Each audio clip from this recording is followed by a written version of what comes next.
Good morning. It is Wednesday morning, 10 a.m., time for our weekly social media sessions. I'm going to share the screen because today we are going to be looking at photos and videos that grab attention on your Facebook page. All right, because social media, Facebook, Instagram, TikTok, all these different platforms are so busy. Everybody is screaming for attention. Everybody is shouting, pick me, pick me, pick me. So we've been looking over the last few weeks at different things that can help us to stand out. And recently we focused on the captions that you use. And if you missed that, you can go back and look at it on your training platform. And today, what we're going to look at is the photos and videos that can grab attention. Photos and videos are so important because they do catch the eye. If you've just got writing in think of yourself scrolling through your mobile phone, your cell phone. If you just see writing, 9 times out of 10, you're going to scroll right past that. But it's usually the pictures or the movement of a video that catches your attention. And then you start to look at the post. So let's have a look at some of these things. So we're going to be looking at mostly, how you can use this in your store, in your store page, Facebook, your store Facebook page. Sorry, don't know what's happening to my words there. So one of the most important things is the product and the store photos that you use. And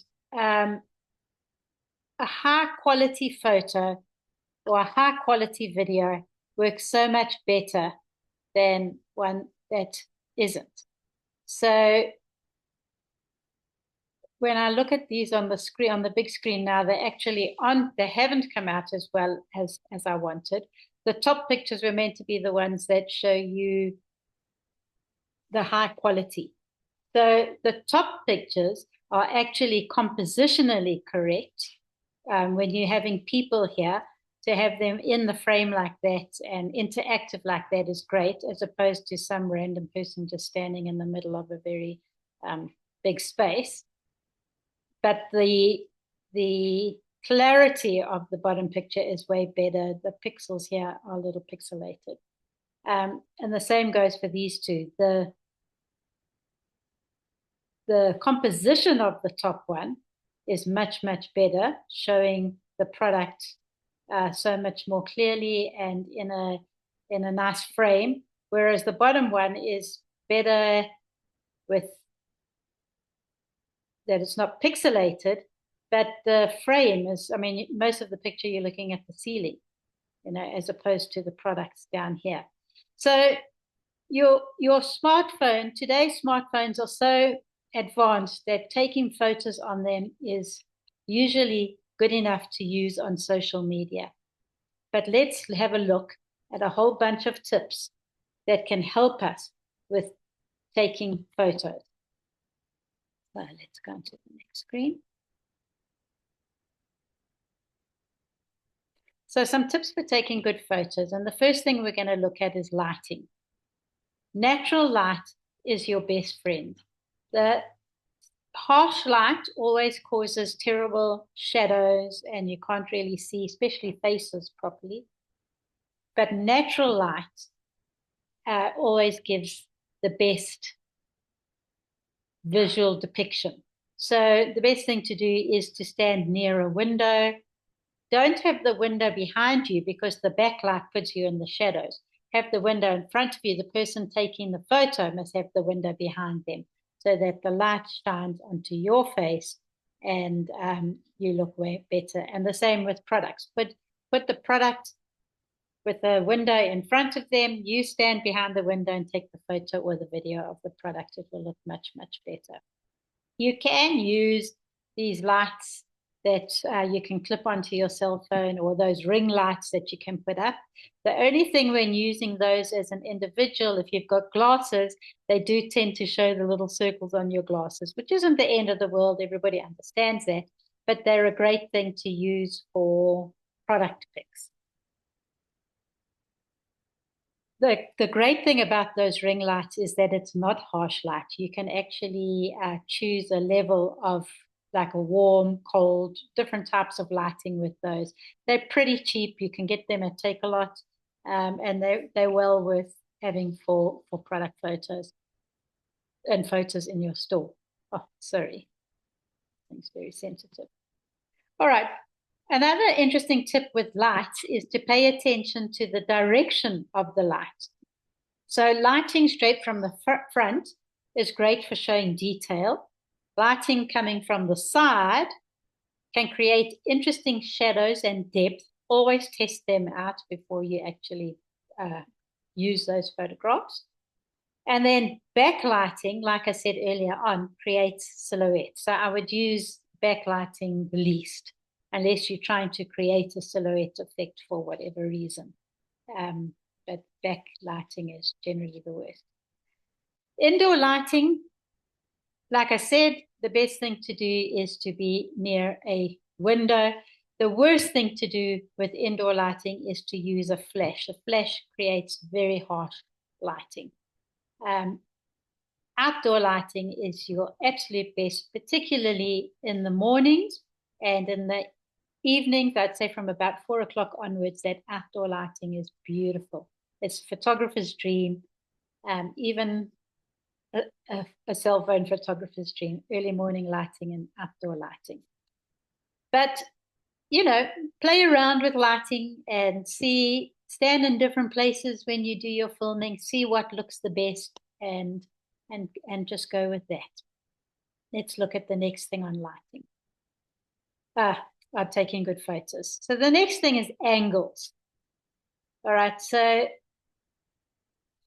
many of us just stand in the same spot, take the photo, and they're pretty boring, to be honest. So it's a great tip to play around and experiment with angles. And once you start doing all these things, you find it's a lot of fun. And you don't have to spend hours and hours. You just try 1, 2, 3 different angles, see which one works the best, and use that photo. Experiment with perspective. Don't always shoot from eye level. Get down low or stand up on a step ladder or a box or something and shoot from above. Or you can even tilt your phone slightly for a more dynamic or unique perspective. Play around. The only way to see is to play and see which ones look best. Sometimes it doesn't look great at all. Delete it and try the next one. Consider your subject. The best angle often depends on what you're taking photos of. So portraits, slightly above eye level, is more flattering.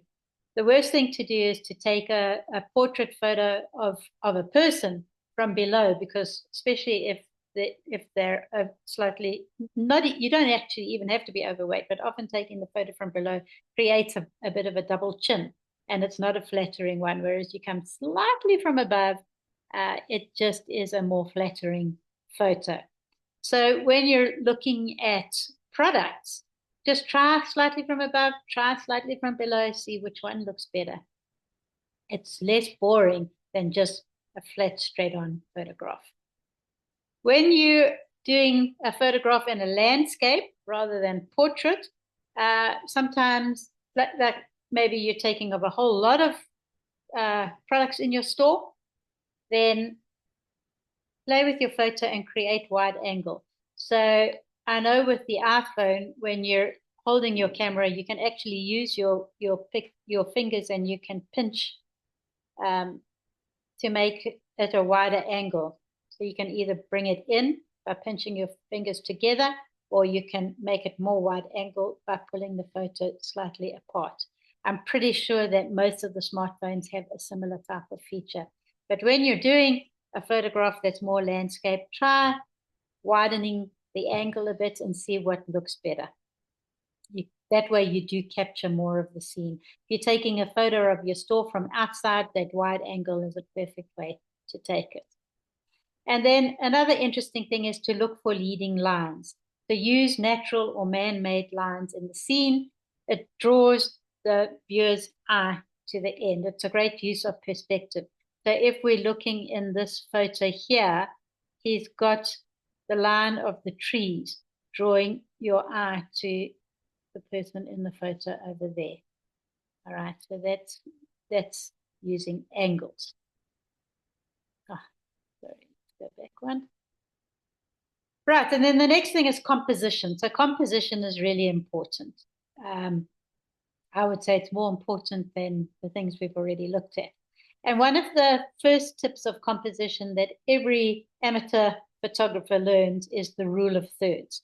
So the rule of thirds is, if we look at this picture here on the slide, we've got, you basically split your picture into thirds. So you have 3 lines coming down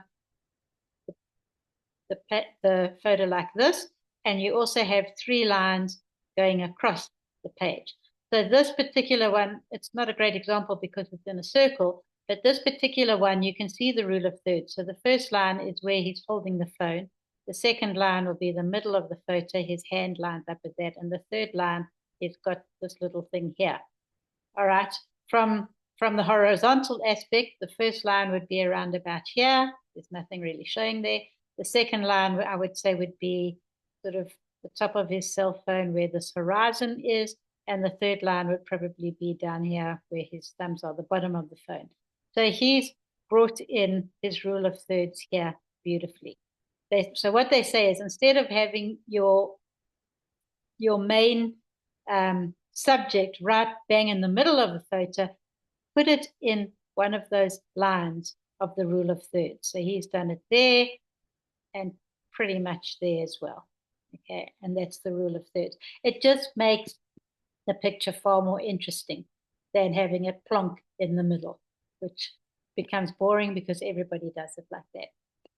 Second tip for composition is to fill the frame. You know, so many people take photos and the person is, or the subject is way in the distance, this tiny little thing. Fill the frame. Use as much of the frame as you can for the photograph. Another tip is to look for patterns and symmetry. By using those patterns or symmetrical elements, it just creates visual interest and great photographs. That's just a fun thing. So in your store, you can have a lot of symmetry when you've got a lot of paint cans together. You can have a lot of fun with that. And then what I think is the most important of all of these tips, just my personal preference, is to consider your background. Avoid distracting backgrounds, avoid clutter. Try and get a background that is as simple as possible. So even an example of doing this video, if you look up here, I have blurred my background because it is rather cluttered in the background. So this way I create my background to be far more simple, which brings me to the center of focus rather than the background. Now with a photograph, you can have such a great subject, but it gets drowned because the background is so busy. If you can't find a clear background to put your subject in front of, then we're going to look at some apps where you can actually remove the background or blur the background. But always consider your background. It's really, really super important.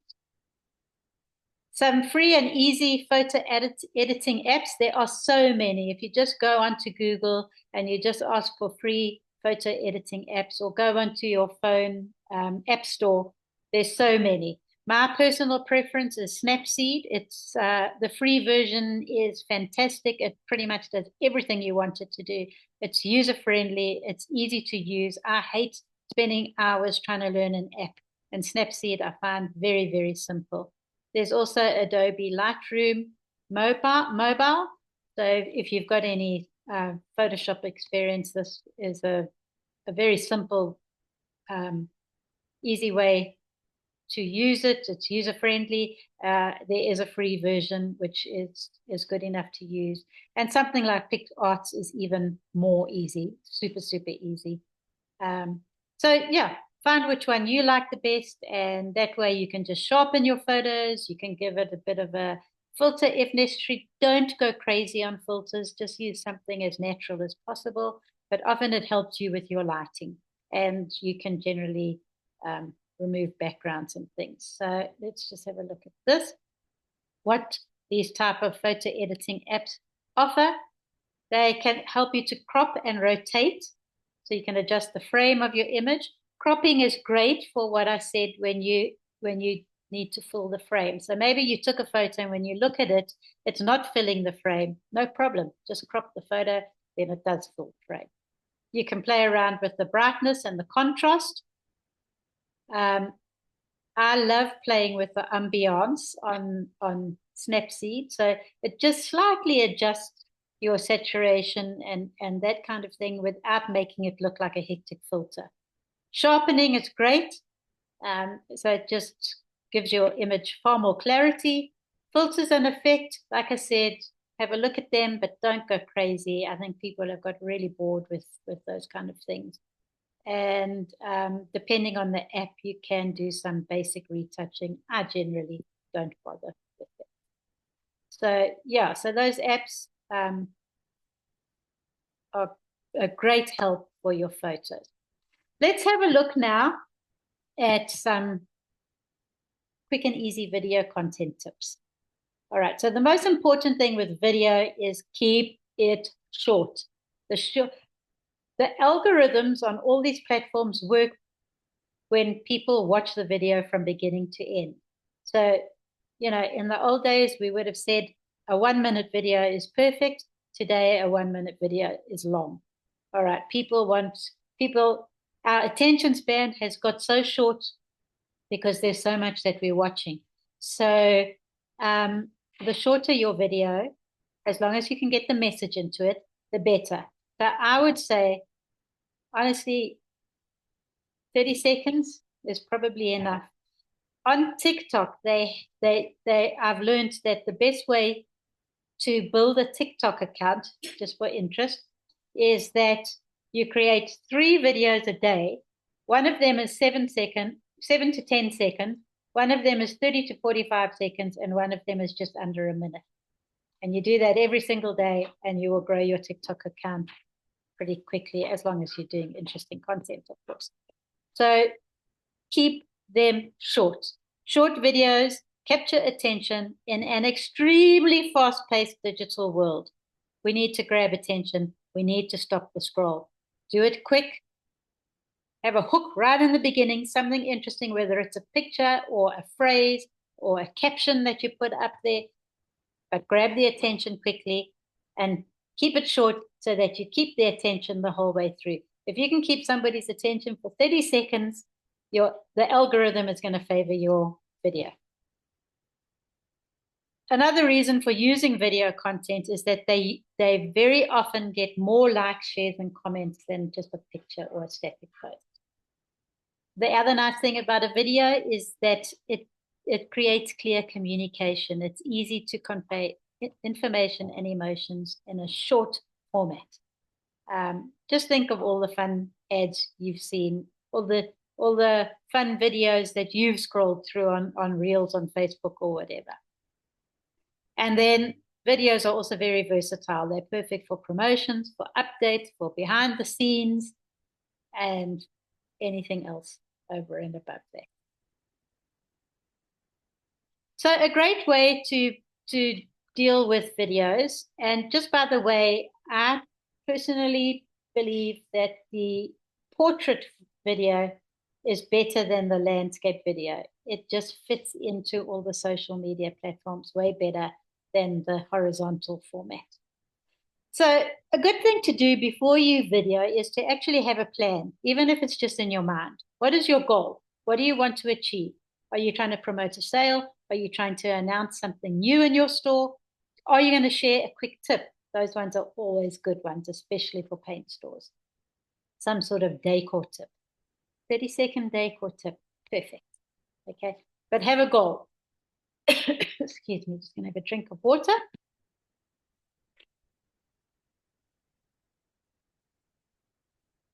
Thank you. After you've had a goal, do you have some sort of outline planned? All right. The most simple plan helps you keep focused. Even if it's not a written plan, in your head, you know, right, 1, 2, 3.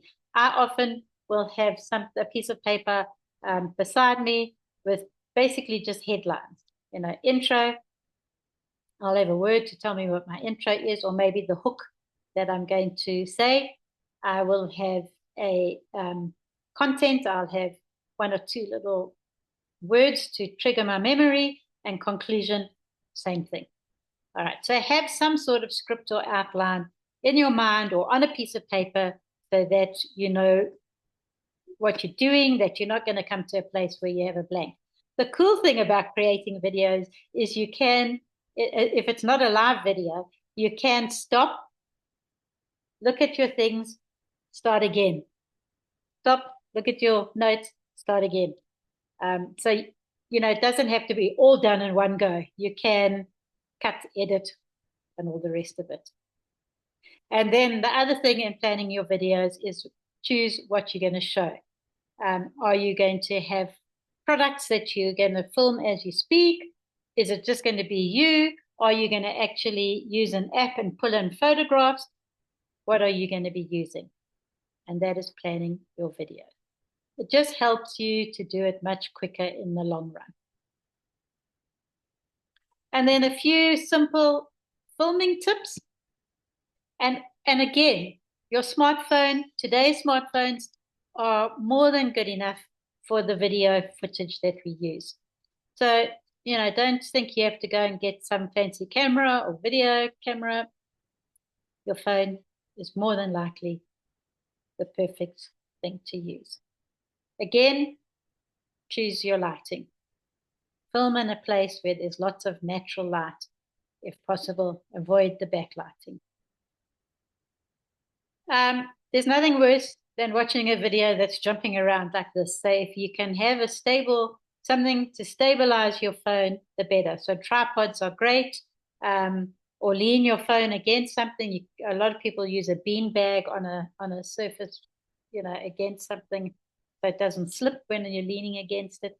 But again, you can get these small little tripods on Takealot that are really dirt cheap. You can get the kind that clip onto things, or the kind that stand like a triangle, or you can even get these ones that you can fold around so it can fold again around a pole or whatever. But there's so many out there, so get yourself a nice cheap little phone tripod. Yeah, this in this picture here, she's got the one that can fold around things. And yeah, it just helps to keep your video stable. And then the sound is also important. So if you are going to be outdoors where there's a lot of noise, or there's a lot of people in your store while you're filming, then it's quite nice to get an external microphone that just clips into the bottom of your phone. If you don't have an external microphone, or you don't want to get one, then find a quiet place to record so you don't have too much background noise. Once again, there's great editing tools for your video footage. But you know, before you even look at video tools, our smartphones today actually have editing tools in them itself.